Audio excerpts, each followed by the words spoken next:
Muy buenas tardes, hermanos y amigos que nos acompañan en esta reunión que, como se habrá dado, está dividida en enseñanza de la palabra, ministerio de la palabra y luego una predicación del evangelio. Y hacemos esa diferenciación ya que los hermanos necesitan alimento, enseñanza. Y hay tres tipos de enseñanza. La mayoría de las veces a nosotros nos gusta el consuelo, la consolación. El libro de Corintios nos habla de la exhortación, la consolación, también nos habla de la edificación. Y necesitamos ser edificados, necesitamos ser consolados, también necesitamos ser exhortados. Le voy a invitar a leer en esta primera parte en el libro de Lamentaciones. Lamentaciones capítulo 3. Lamentaciones capítulo 3. Este libro fue escrito por el profeta Jeremías. Por eso es que va a encontrar usted en algunos libros, refiriéndose al profeta Jeremías, como el profeta llorón o el profeta que lloraba. Y este título, que lo encontramos en algunos libros, es debido a su libro de Lamentaciones. Y podríamos pensar que si no estuviera este libro de Lamentaciones, que tiene 5 capítulos, no mencionaría el libro de Jeremías lo que él sufrió. Aquí vamos a ir a lo que él sintió. Está del punto de vista de Jeremías. Y la verdad que fue muy difícil su ministerio. Dios lo escogió. Y él decía, soy un niño, el profeta Jeremías. Y el Señor tiene que decirle, no digas que eres un niño, porque el Señor lo iba a enviar y él tenía que ir. Y llega un momento en la vida de Jeremías, el profeta, donde él dice, ya no hablaré más de tu palabra. Y tiene este sentimiento en su interior de alejarse de la proclamación de las palabras de Dios. Y tal vez en esta tarde hay algún hermano que tenga ese deseo, esa intención, producto de problemas, producto de tribulaciones. Hay hermanos que están en dificultades en su matrimonio, hay hermanos que sufren por su esposa, hay hermanas que sufren por sus esposos, pero en el caso de la predicación, hay hermanos que tienen muchos combates, muchas batallas, y les cuesta entonces tomar la palabra del Señor, predicar la palabra del Señor, dar el mensaje que el Señor les está dando por problemas con sus hijos, con sus familiares, por problemas en su propia vida, en su salud, por dificultades que se arrastran por bastante tiempo. Y sabe que a Jeremías, el gran profeta de Dios, le sucedió algo parecido.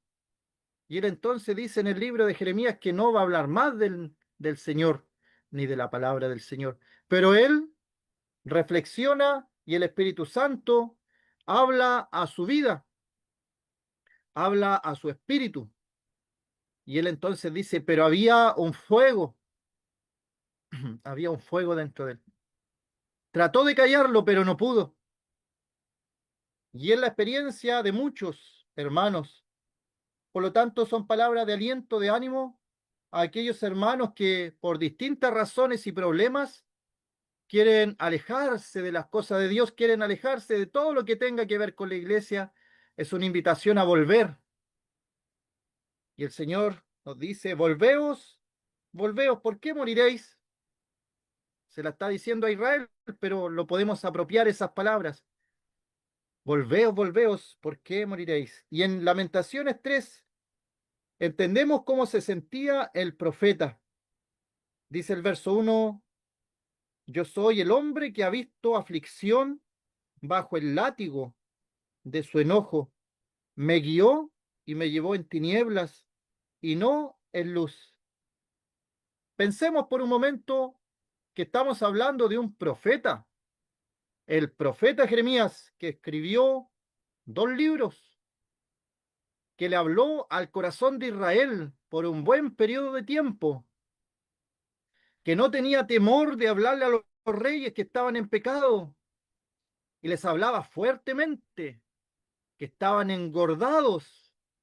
Le hablaba a los jefes de familia, a los dueños de fondo, podríamos decir en el día de hoy, que estaban tratando mal a sus siervos, que estaban esclavizando en forma desmedida a sus conciudadanos. O sea, estamos hablando de un hombre que no le temblaba la voz para decir lo que estaba pasando el pueblo, que el pueblo estaba corrompido, había mucha corrupción, en los tribunales se pasaba plata por debajo de la mesa. El tiempo de Jeremías se parece al tiempo de nosotros. Corrupción en lo político, los reyes, los nobles, todos corrompidos.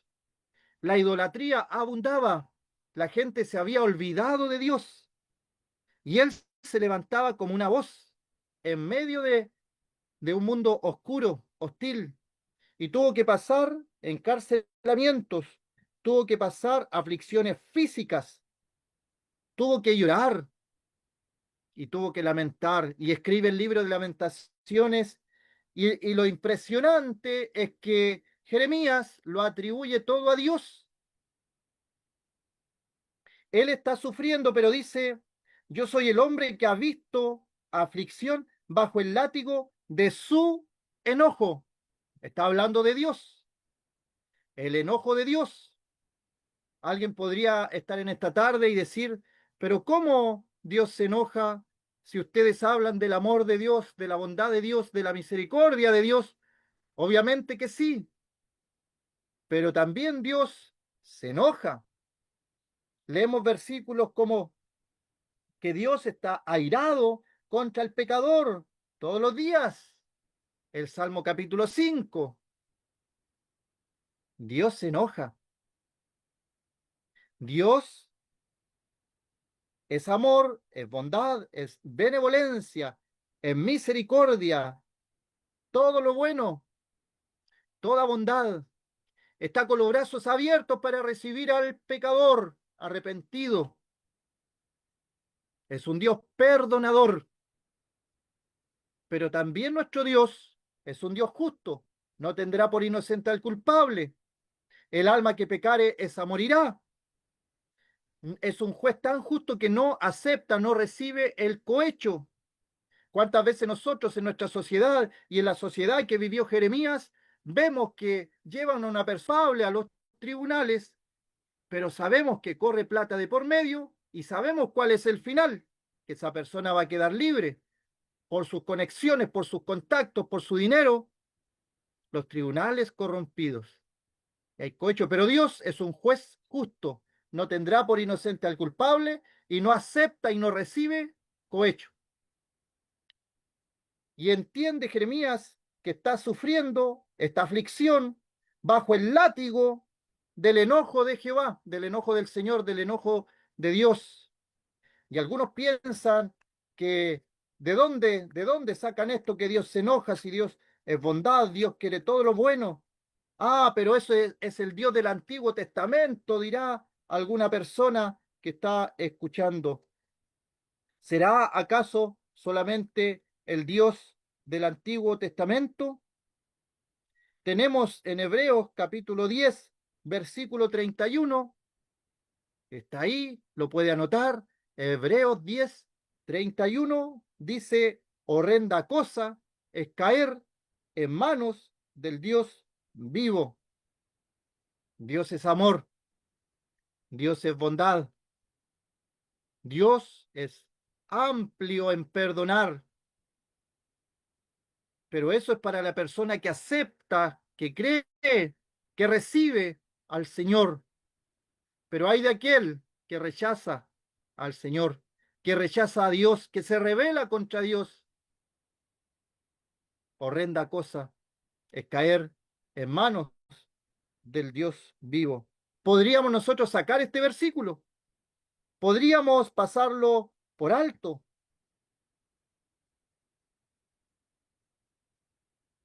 Pero está en la Escritura, está allí en la Biblia. Así como leemos siempre que Dios es amor, es bondadoso, que te quiere perdonar, también tenemos que leer esto.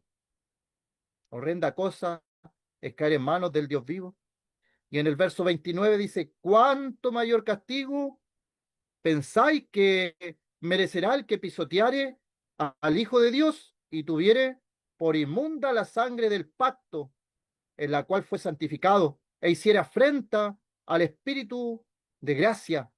Pues conocemos al que dice, mía es la venganza, yo daré el pago, dice el Señor. Y otra vez dice, el Señor jugará a su pueblo. ¿Se da cuenta lo que entendió Jeremías, lo que dicen los versos del Antiguo Testamento? Lo ratifica el Nuevo Testamento. No es que Dios cambió, como algunos pretenden. Entonces ponen a un Dios enojado, airado, con el látigo en el Antiguo Testamento, y luego en el Nuevo ponen a un Dios amor, gracia, bondad, y con libertad para hacer lo que quieran las personas. Es el mismo Dios. Dios no cambia. Dios no tiene variación alguna. No hay variación en Dios. Él no cambia. Él es el mismo ayer, hoy y por los siglos. Y el profeta entiende esto. Y muchos de nosotros hemos ido entendiendo esto también con el tiempo, de a poco, pero está respaldado totalmente con la palabra. Dios no cambia. Dios es un juez justo. ¿Habrá otra prueba en el Nuevo Testamento de que Dios actúa de esta manera y que Dios es un juez justo? Si la iglesia se formó en el siglo primero, habían congregaciones que se portaban mal. Hay hermanos que dicen, ¿cómo me hubiera gustado vivir en el siglo primero, donde todo era armonía, donde todo era felicidad en la iglesia? Fíjese usted que mi iglesia tiene muchos problemas en el día de hoy. No es como la iglesia del siglo primero, pero no es así. La iglesia del siglo primero tenía los mismos problemas y dificultades que tenemos en el día de hoy. Y el Dios del Nuevo Testamento aplicó justicia y aplicó látigo y aplicó castigo a una de las iglesias mencionadas en el Nuevo Testamento porque los miembros de la iglesia se estaban portando mal, estaban peleando entre ellos, estaban teniendo divisiones. Uno decía, yo soy de Pedro, soy de Pablo, soy de Apolos. Y dice Primera de Corintios, capítulo 11, dice el versículo 29, por tanto, pruébese cada uno a sí mismo y coma así del pan y beba así de la copa, porque el que come y bebe indignamente sin discernir el cuerpo del Señor, juicio come y bebe para sí. Y este es el versículo, Primera de Corintios 11:30, por lo cual hay muchos enfermos y debilitados entre vosotros y muchos duermen. Cuando la palabra de Dios está diciendo allí, muchos duermen, no es que los hermanos se hayan ido a dormir, está refiriéndose que los hermanos que estaban congregados en la iglesia de Corinto, que estaban participando del pan y de la copa indignamente, ellos estaban muriendo. ¿Se fija que Dios no ha cambiado? Los hermanos de la iglesia de Corinto habían tenido actitudes, habían tenido problemas y no se habían probado a sí mismos. Y Dios había levantado su mano y Dios había juzgado. Y algunos estaban débiles, otros enfermos y otros habían literalmente muerto. Pero la palabra que se ocupa para creyentes es dormir. habían dormido, muchos duermen. ¿Se fija que es el mismo? Entonces, acá Jeremías atribuye el látigo, que está él bajo el látigo de su enojo, a Dios, a Dios.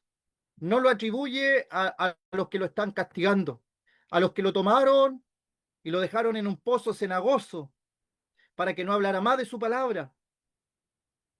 No se está refiriendo a ellos. Él atribuye todas las cosas malas que le suceden a él a un poder superior a la autoridad que está en la tierra. Porque Jeremías llegó al entendimiento que lo bueno viene de Dios y lo malo viene de Dios. Y uno podría pensar, pero ¿cómo Dios va a hacer algo malo?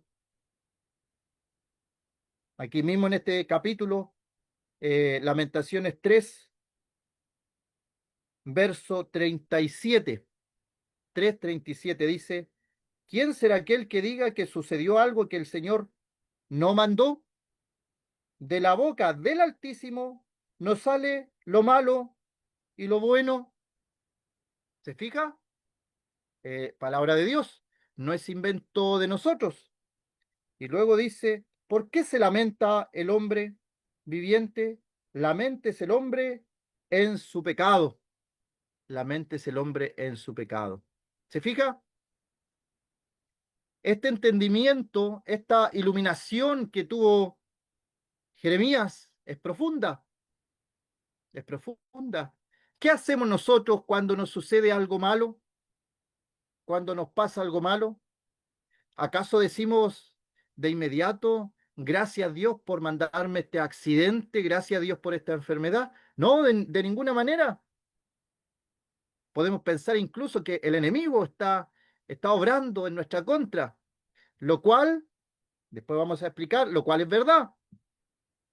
Pero ¿dónde tenemos este actuar dentro del mundo espiritual? Tenemos la revelación que es la palabra de Dios, que nos muestra las cosas que pasan tras bambalina, tras las cortinas de este escenario que estamos aquí en la tierra. Nosotros no vemos lo que pasa detrás, pero la Biblia lo muestra. En Job capítulo 1 se nos muestra cómo iban los hijos de Dios a presentarse delante de Dios, de la presencia de Dios, entre los cuales iba también Satanás. Y Satanás le pide permiso a Dios para atacar a Job. Dios le dice, ¿has considerado a mi siervo Job? Ninguno como él. Y Dios le dice respecto a Job que no había ninguno como ese hombre, un ejemplo de persona aquí en la tierra. Y el tentador, Satanás, dice que le quite el cerco. Y ahí comprendemos cosas espirituales. Entendemos que los creyentes tienen un cerco, una protección divina. Y cuando nos sucede algo malo, cuando hay un accidente, una catástrofe, cuando ocurre algo lamentable en nuestra vida, entendemos que sí, el diablo está detrás de eso, pero primeramente ha tenido que pedir la autorización de Dios para proceder. Eso le pasó a Job. Y va una segunda vez. Esto es tremendo. Va una segunda vez porque Job no blasfemó el nombre del Señor, aunque le pasaron muchas cosas. Se le murieron sus hijos, le robaron sus ganados, sus pertenencias, quedó sin nada. Desnudo salí del vientre de mi madre, del mundo, desnudo voy a volver allá. No trajimos nada, no nos llevamos nada. Tremenda la confesión de Job. Pero Satanás dice su vida. Y Dios, sorprendentemente, le da permiso para que toque su vida, su salud. Por eso decía, cuando nos sucede algo, entendemos que está el enemigo, está Satanás, pero tenemos que entender para nuestro consuelo, para nuestra consolación, que eso primeramente tuvo que pasar por el tribunal divino, el tribunal de Dios, que Dios dio la orden, la autorización para que nos suceda algo malo. Satanás os ha pedido para zarandearos como a trigo, le dijo el Señor a Pedro. No le dijo que le iba a quitar de la prueba. He rogado por ti, le dijo el Señor, para que tu fe no falte. Y una vez vuelto, tenía que confirmar a los hermanos. ¿Se fija? Si es tremendo este entendimiento del mundo espiritual, porque nos da consuelo, nos da esperanza. Si estamos pasando por una tribulación, si estamos pasando por angustia, es porque Dios en su soberana voluntad lo ha permitido con un propósito. Y no seremos nosotros aquellos que digamos que sucedió algo que el Señor no mandó. El Señor lo mandó. Es difícil, obviamente que es difícil comprender, entender cómo Dios puede enviar estas cosas. Hace poco, hace poco hubieron accidentes acá en la zona. Personas jóvenes murieron, personas mayores murieron. Dios lo permite. Todo tiene un propósito. Todo tiene un propósito. A veces el Señor nos lleva a la escuela del sufrimiento. Nos lleva a la escuela del sufrimiento. Personas que han conocido al Señor en una cama de hospital donde no se pueden mover, donde tienen que alimentarlos, donde tienen que darle oxígeno, donde tienen que lavarlos porque no pueden hacer nada por ellos mismos, solamente pensar, meditar. Y es allí donde el Señor les hablaba a su vida, a su corazón. Así que el sufrimiento tiene un propósito. Obviamente a nadie le gusta sufrir. Si tuviéramos un deseo, pediríamos que se fueran todos nuestros dolores de los costados, de la cabeza, del cuello, de los pies, todo lo que nos duele en el cuerpo, que se vaya. Pero a veces Dios utiliza esos sufrimientos para acercarnos cada día más al Señor, para que estemos en el secreto de Jehová. Este mismo profeta Jeremías preguntaba en la antigüedad, ¿quién estuvo en el secreto de Jehová y vio y oyó su palabra? Es que estar en el secreto de Jehová es algo tremendo. No todas las personas pueden estar en ese secreto de Jehová.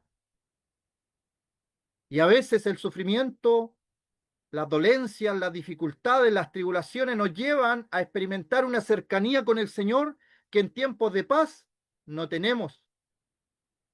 Y aquí Jeremías dice, yo soy el hombre que ha visto aflicción. Yo soy ese hombre. ¿Hay algún hombre que haya visto aflicción? Yo soy ese hombre, dice Jeremías. Me guió y me llevó en tinieblas y no en luz. A todos nos gustaría caminar por la senda de luz, que todo nos saliera bien, que todo nos resultara bien, que tengamos que buscamos esposa y encontramos la buena esposa, que buscábamos un esposo y encontramos el buen esposo. Y si Dios utiliza el sufrimiento para llevar a los hermanos, a las hermanas a otro nivel. Hay jóvenes que tienen proyectos y anhelos de carrera, de estudios, y tienen un accidente terrible. Todo se derrumba, todo colapsa, todo se ve oscuro. Pero Dios está guiando a esa persona, a ese hermano, lo está guiando no por el camino de luz, porque Dios es luz, no hay tinieblas en él. Pero hay momentos, como acá el profeta, al tremendo profeta Jeremías, lo guió y lo guió y lo llevó por tinieblas. Jeremías lloró, Jeremías sufrió, Jeremías sentía que todas las cosas le ocurrían a él. Me guió, me llevó en tinieblas y no en luz. Ciertamente contra mí volvió y revolvió su mano todo el día, todo el día. Y él estuvo prisionero estuvo sin alimento. Dios utilizó a un hombre que tuviera de él misericordia y le llevara un bocado de pan, pero estuvo sin alimento, en un pozo cenagoso. Así que cuando leemos algunos versículos del profeta, que el lodo, que el lodo está sobre él y todo, era algo literal, que él lo sufrió. Hay hermanos que sufren dificultades, enfermedades, y utilizan ese texto del lodo cenagoso, pero Jeremías lo vivió. Lo tiraron en una cisterna y esa cisterna estaba con lodo, sin comer pan. Hizo envejecer mi carne, mi piel, quebrantó mis huesos, edificó baluartes contra mí, me rodeó de amargura, de trabajo, me dejó en oscuridad, como los ya muertos de mucho tiempo, me cercó por todos lados y no puedo salir, ha hecho más pesadas mis cadenas, aun cuando clamé y di voces, cerró los oídos a mi oración, cercó mis caminos con piedra labrada, torció mis senderos. ¿Se fija, Jeremías? ¿Hay algún hermano, alguna hermana que esté pasando dificultad, que esté sufriendo emocionalmente tal vez? En el día de hoy las enfermedades mentales también han afectado a nuestro país, más que en años anteriores. El cuerpo, el alma sufre. Hay sufrimientos que no paran. Y aquí Jeremías se imagina como que Dios levantó baluartes, banderas de batalla. Se siente como si viene un ejército enemigo y el que está liderando esa batalla es Dios y expresa todo lo que siente en su corazón, se lo expresa a Dios. No se deja nada guardado. Todo lo que está sintiendo lo expresa a Dios. Y eso nos enseña a ser honestos en nuestras oraciones. A veces hay personas que ocultan sus emociones a Dios, que sacan con ello. Si Dios conoce todo, Dios conoce nuestro corazón. Una persona estaba ocultando lo que había dentro a través de un versículo. Le dije, usted está enojada con Dios, está enojada. Dígaselo en oración. Está enojada, siente enojo contra él por lo que pasó, con lo que sucedió. Dígaselo en oración, cuénteselo en oración. No aparente que no siente eso, porque eso es lo que siente. Y Dios le responderá. Dios responde en nuestras oraciones. Él responde mucho más abundante de lo que pedimos o entendemos, según el poder que actúa en nosotros. Ese es el Espíritu Santo, que cada uno de los creyentes tiene, el Espíritu Santo, que nos muestra cosas que antes estaban veladas, estaban escondidas. El Espíritu Santo las muestra. Así se sentía Jeremías. Mi carne se envejece, mi piel se pega a mi cuerpo, se quebrantan mis huesos. Hay una guerra contra mí, la está dirigiendo Dios. Estoy rodeado de amargura. Se fija que la amargura no es en el cuerpo, es en la mente, en el corazón. Y esa amargura puede hacer florecer raíces de amargura. Es terrible, las raíces de amargura. Se arraigan en nuestro ser esas raíces de amargura. Por lo que le han hecho, por el daño que le han hecho. Y uno no está soltando eso, se lo va quedando y va comenzando a florecer las raíces. Y hay raíces profundas de amargura. A veces no se ve. En el oriente, en el oriente hay un árbol, el bambú. Los primeros 4 años, el bambú y sus raíces van hacia abajo, lo más profundo, y alguien mira y no crece. Podría pensar, algo está mal porque el árbol no crece. Pasan 4 años y ahí está. Pero lo que ha estado pasando es que el bambú está echando raíces hacia abajo. Y en el quinto año, ese bambú crece y en un año llega hasta los 15 metros. En un año. Las raíces de amargura a veces penetran profundo. Parece que no estuvieran, pero en corto tiempo, como si explotaran. Si no se tratan a tiempo, explotan. Alguien te ha hecho daño, alguien te ha mentido, alguien te ha estafado, alguien se ha burlado de ti y estás herido. Bueno, no dejes que esas raíces de amargura penetren en tu espíritu, en tu alma, porque en el momento menos pensado, tú piensas que en apariencia no ha pasado nada y de repente crece y hace los destrozos.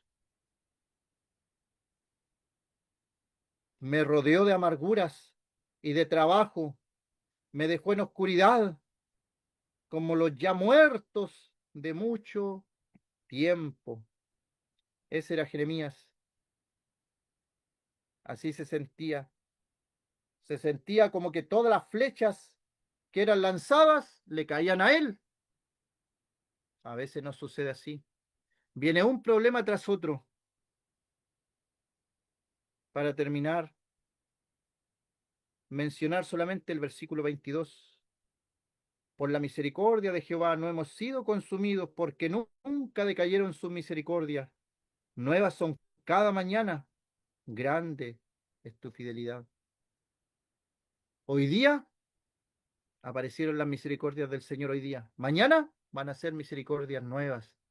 Esperémoslas, esperemos las misericordias del Señor. Nuevas son cada mañana. Y que el Señor nos ayude a vivir una vida, a pesar de las pruebas y dificultades, a vivir la vida y avanzar en nuestra carrera espiritual. Que el Señor bendiga su palabra.